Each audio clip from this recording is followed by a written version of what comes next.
தேனி மாவட்டம் ராயப்பன்பட்டி அருகே தங்கை தன் காதலனுடன் சென்ற நிலையில் சகோதரி காவல் நிலையத்தில் புகார் அளித்த சம்பவம் பரபரப்பை ஏற்படுத்தியுள்ளது. குள்ளப்ப கவுண்டன்பட்டியைச் சேர்ந்தவர் தாரணியா. இவருக்கு திருமணமாகி தற்போது 9 மாத கர்ப்பிணியாக உள்ளார்.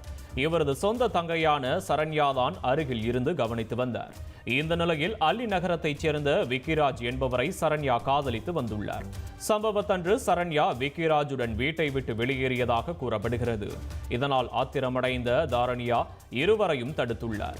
இதில் அவருக்கு காயம் ஏற்பட்டதாக கூறப்படுகிறது. காதலர்கள் அங்கிருந்து கிளம்பிய நிலையில் தாரணியா தன் தங்கை மீதும் காதலன் விக்கிராஜ் மீதும் புகார் அளித்துள்ளார். காவல்துறையினர் வழக்கை விசாரித்து வந்த நிலையில் ஆத்திரமடைந்த தாரணியா குடும்பத்தினர் காவல் நிலையத்தில் முற்றுகையிட்டு போராட்டத்தில் ஈடுபட்டனர்.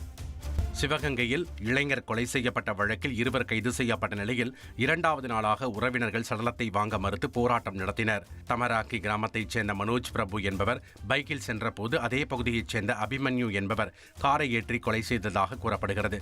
உறவினர்களின் கண்டனத்திற்கு மத்தியில் அதே கிராமத்தைச் சேர்ந்த வசந்தகுமார், சூர்யா ஆகிய 2வரை போலீசார் கைது செய்துள்ளனர். முக்கிய நபரான அபிமன்யு உட்பட அனைவரையும் கைது செய்ய கோரி உறவினர்கள் சிவகங்கை அரசு மருத்துவக் கல்லூரி மருத்துவமனையில் போராட்டத்தில் ஈடுபட்டனர். மனோஜ் பிரபுவின் சகோதரரான ராணுவ வீரருக்கு துப்பாக்கி ஏந்திய போலீஸ் பாதுகாப்பு வழங்கப்பட்டுள்ளது. தமிழக வாழ்வுரிமை கட்சியின் காரைக்கால் மாவட்ட நிர்வாகி மணிமாறன் கொல்லப்பட்ட சம்பவத்தில் பாமக நிர்வாகி உள்பட 11 பேர் 2 காவல் நிலையங்களில் சரணடைந்தனர்.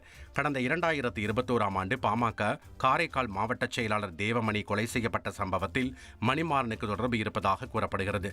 இந்நிலையில் மணிமாறன் செம்பனார் கோவிலில் கடந்த வெள்ளிக்கிழமை மர்ம நபர்களால் கொல்லப்பட்டார். இந்த சம்பவம் தொடர்பாக 5 தனிப்படைகள் விசாரித்து வந்த நிலையில் தேவமணியின் மகனும் பாமக காரைக்கால் மாவட்ட நிர்வாகி பிரபாகரன் உள்ளிட்ட 4 பேர் பாலையூர் காவல் நிலையத்தில் சரணடைந்தனர். மேலும் 7 பேர் வளவனூர் காவல் நிலையத்தில் சரணடைந்துள்ளனர்.